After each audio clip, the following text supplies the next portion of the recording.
वैकल्पिक चिकित्सा एक बेहतर विकल्प है अच्छे स्वास्थ्य के लिए। दोस्तों, आज के समय में जिस प्रकार से एलोपैथी में लूट मची हुई है हॉस्पिटलों में, और हॉस्पिटल की हमारे यहाँ की स्वास्थ्य व्यवस्थाएं बहुत ज़्यादा खराब है। सरकारी हॉस्पिटल में जाते हैं तो वहाँ की व्यवस्थाएं देखो, और प्राइवेट में देखो तो वहाँ लूट मची हुई है। तो इससे बचने के लिए एक बेहतर विकल्प है वैकल्पिक चिकित्सा, एडिशनल थेरेपी। एडिशनल थेरेपी में काफ़ी चीज़ें आती हैं, जैसे नेचुरोपैथी, प्राकृतिक चिकित्सा, और योगा थेरेपी, ऑक्यूप्रेशर, ऑक्यूपंक्चर, ये सारी चीज़ें आती हैं।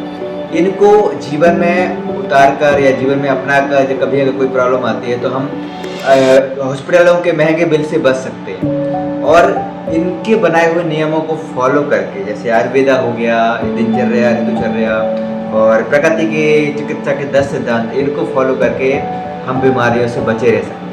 सबसे पहले बेहतर ये है कि हम प्रकृति से जुड़ें और प्राकृतिक जीवन अपनाकर बीमारियों से बचे रहें। जितना हम शारीरिक मानसिक स्वस्थ रहेंगे उतना हम बीमारियों से बचे रहेंगे। तो मानसिक स्तर पर अपने आप को स्वस्थ रखने के तरीके जरूर फॉलो करें। अगर आप बोला जाता है कि अच्छी आदतें इंसान को अमीर आदतें इंसान को अमीर बनाती हैं और गरीब आदतें इंसान को गरीब बनाती हैं, उसी प्रकार से लोगों की बीमार आदतें लोगों को बीमार बना कर रखती हैं, शारीरिक और मानसिक दोनों स्तर पर। तो इसको समझना पड़ेगा।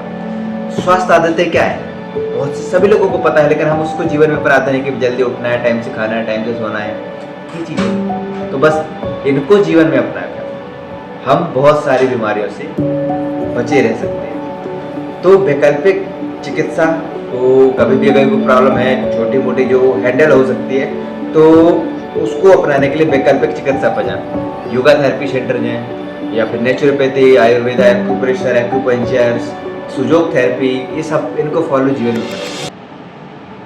आप हॉस्पिटलों से महंगे बिल से बच जाएंगे। और सबसे बेहतर है अपनी बॉडी को समझना। शरीर हमारा प्रकृति से बड़ा हुआ है, तो प्रकृति इसको हील करती है। नेचुरोपैथी के 10 प्रिंसिपल हैं, इसमें एक प्रिंसिपल है प्रकृति स्वयं एक चिकित्सक है।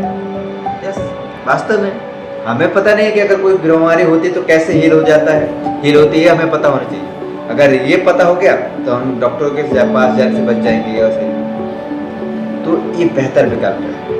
नेचुरोपैथी के 10 प्रिंसिपल्स को फॉलो करें, इसको पढ़ें, और कुछ ऐसी बुकें पढ़ सकते हैं जिसके माध्यम से हम स्वस्थ रहते हैं। क्या क्या चीज़ें हैं हर स्तर पर, हर बीमारी के हमें बताया गया है। कुछ लेक्चर पढ़े हुए हैं अच्छे अच्छे लोगों के, डॉक्टर्स के हैं, जैसे राजीव दीक्षित जी के भी बहुत अच्छे लेक्चर पढ़े हुए हैं, यूट्यूब में आप उनको देख सकते हैं। और बहुत सारी लाइफ स्टाइल दिनचर्या जो आयुर्वेद में बताई गई, उनको फॉलो करके हम स्वस्थ रह सकते हैं, शारीरिक और मानसिक दोनों स्तर। आजकल मानसिक बीमारियां बहुत ज़्यादा बढ़ रही हैं, उसके कारण शारीरिक बीमारियां बढ़ रही हैं, जिसको आदि और व्याधि। तो इनको हमें समझना पड़ेगा। डिजिटल डिटॉक्स की जरूरत पड़ती है। सोशल मीडिया, मोबाइल टेक्नोलॉजी से दूर रहना पड़ेगा। कभी कभी बैलेंस के साथ इनका इस्तेमाल करते आना चाहिए, ये बहुत ज़रूरी है।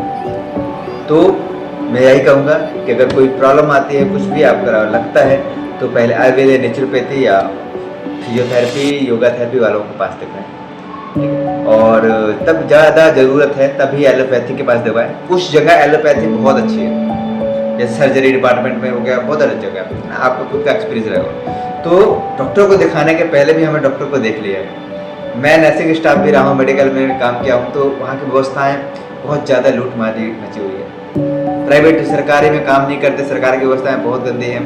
और प्राइवेट हॉस्पिटलों में छोटी छोटी चीज़ों के लिए कोई चीज़ अगर 1 रुपये की हो तो उसको 10 रुपये की बेच रहे हैं, और अननेसेसरी टेस्ट, अननेसेसरी मेडिसिन आपको खिलाए जा रहे हैं, जो कि बहुत ज़्यादा साइड इफेक्ट है। क्योंकि मेरे कुछ कैंसर क्लाइंट्स भी हैं जो इनको कैंसर है, अब वो बताते हैं सर मेडिसिन के साइड इफेक्ट, ये वो बहुत सारी है ना। तो कुछ भी अगर प्रॉब्लम तो होता है, होम्योपैथिक दवाइयाँ खाएँ, और आयुर्वेदिक, नेचुरोपैथी, इन चीज़ों को पहले अपनाने का प्रयास करें। हाँ, कुछ दवाइयों में, हाँ, कुछ कंडीशन में खाइए, बट उसका यूज टू मत हो जाइए, उसकी आदत मत डाल लीजिएगा। कोई अगर एलोपैथी खाते हैं, थोड़ा सा कीजिए बस। और सबसे बेहतर है कि समय समय बॉडी को, शरीर को डिटॉक्स करते रहना है, शारीरिक और मानसिक दोनों स्तर पर। तो ये बहुत ज़्यादा ज़रूरी है। ये इनको फॉलो करके हम स्वस्थ रह सकते हैं। तो इनको चीज़ों को फॉलो करें और नई नई चीज़ें करते रहें, क्योंकि ये मन के स्वभाव को जाने।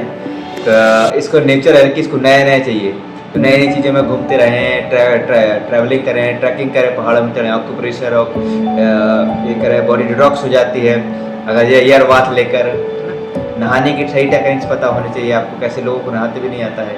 यस, कि हमें सबसे पहले किस ऑर्गन में पानी डालना चाहिए, सबसे पहले हमें जब हम स्नान करते हैं तो नाभि में पानी डालना चाहिए 4 से 5 लीटर धीरे धीरे, क्योंकि वो हमारा केंद्र बिंदु है।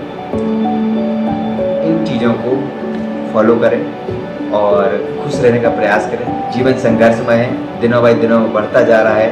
इस प्रकार से आज टेक्नोलॉजी और जनसंख्या बहुत सारे रीजन है। बस इन चुनौतियों में अपने आप को ईश्वर को समर्पित करते हुए अपने आप को खुश रखने का प्रयास करें और अपने आप को स्वस्थ रखने का प्रयास करें, प्रकृति से जुड़ कर रखें।